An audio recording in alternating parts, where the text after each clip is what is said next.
کہ یہ ہوگا وہ ہوگا. مسلمانوں سیدنا فاروق اعظم روایت کرتے ہیں جس کو فقیہ ابو اللہ سمرقندی نے لکھا کہ تم چھوٹے سے چھوٹا بھی گناہ کرتے ہو تو اس سے حضور کا دل دکھتا ہے. اللہ اس سے حضور کا دل. سوچو اللہ قبر میں نبی کا اتنا خیال فرمائے کہ 70,000 فرشتے صبح کو بھیجے کہ شام تک تم درود پڑھو محبوب پر, اور 70,000 شام کو بھیجے کہ تم صبح تک درود پڑھو میرے نبی پر. اللہ خود بھی درود بھیجے, فرشتوں کو بھی درود بھیجوائے کہ تم بھی درود بھیجو, اور ایک بار جو فرشتہ آ جائے دوبارہ پھر وہ آ نہیں سکتا. اور ہم کیا بھیج رہے ہیں؟ زنا کے تیر, داڑھی مڈا کر تیر, گانے سن کر تیر, عورتوں پہ ظلم کر کے تیر, گناہوں کو کر کے تیر. سوچو جو قوم, ایسی بھی قوم دنیا میں کوئی گزری ہے جو اپنے نبی کا دل چھنی کرے, نبی کے دل پہ نشتر لگائے؟ سوچو وہ دل, جس دل کا خیال قدرت کو اتنا ہے کہ صرف نظریں اٹھ جائے حسرت سے تو اللہ قبلہ بدل دے اور بتا دے کہ میں بے نیاز ہو کر تیری خوشی کے لیے قبلہ بدل سکتا ہوں, تو وہ بے نیاز ہو کر قبلہ بدل دے اور ہم مجبور اور غلام ہو کر اپنی زندگی نہیں بدل سکتے, زندگی میں تبدیلی نہیں لا سکتے. ہزاروں کی محفلیں جمع ہو رہی ہے تقریر سننے کے لیے, زندگی بدلنے کتنے آ رہے ہیں, زندگی تبدیل کرنے کتنے آ رہے ہیں. بس اتنا ہی عرض کرنا چاہتا ہوں, یہی تو ہمارا رونا ہے کہ ہم سب کے دل کا خیال کرتے ہیں. دکان بند کر کے شادی میں کیوں جا رہے ہو پتہ ہے؟ یار دوست کے بیٹے کی شادی ہے, میرا یار ناراض نہ ہو جائے.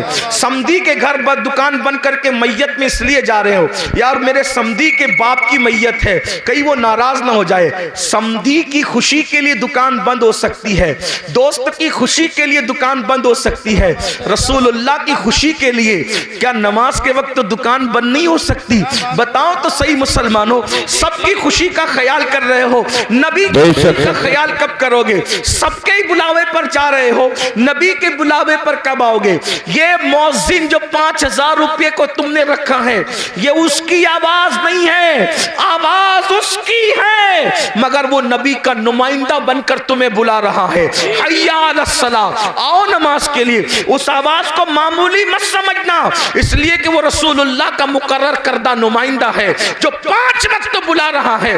ورنہ اذان کا مقصد تو صرف اتنا ہی ہے, حی علی الصلاۃ, بس حی علی الصلاۃ کے علاوہ اذان کا مقصد کیا ہے؟ مگر اذان شروع کہاں سے ہوتی ہے؟ اللہ اکبر, اللہ اکبر, یعنی نماز کے لیے بلانے والا شروع کر رہا ہے, مجھے جس نے کھڑا کیا ہے, جس کا میں نمائندہ بن کر کے تمہیں بلا رہا ہوں, وہ کوئی معمولی ہستی نہیں. اللہ اکبر, اللہ اکبر, اللہ سب سے بڑا ہے, اللہ سب سے بڑا ہے. ذہن میں سوال آتا ہے, جب اللہ سب سے بڑا ہے تو وہ ہے کیسا؟ اشہد ان لا الہ الا اللہ, اللہ کے سوا کوئی معبود نہیں ہے. اس کی نشانی کیا ہے؟ اشہد ان محمد رسول اللہ, محمد اللہ کے رسول سب سے بڑی نشانی ہے. بولنا کیا چاہتا ہے؟ حی علی الصلاۃ, آؤ نماز کی طرف. نماز کی طرف آؤں گا تو کیا ملے گا؟ حی علی الفلاح, نماز کے لیے آنا تیرا کام ہے, کامیابی عطا کرنا اس کے کرم پر. نعرہ تکبیر, نعرہ رسالت, مسلک اعلی حضرت اولاد رسول حضرت سید امیر القادری صاحب قبلہ.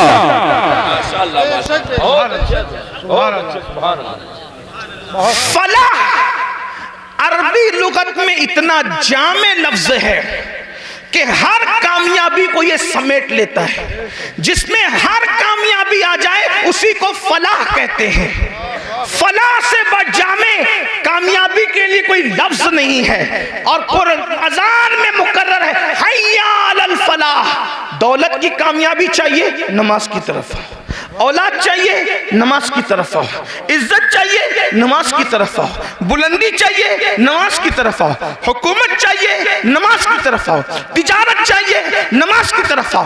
عمر میں برکت چاہیے, نماز کی طرف آؤ. حتیٰ کہ یاد رکھنا, بڑے سے بڑا لیڈر زمین پر چمچے پال کر بازاری عزت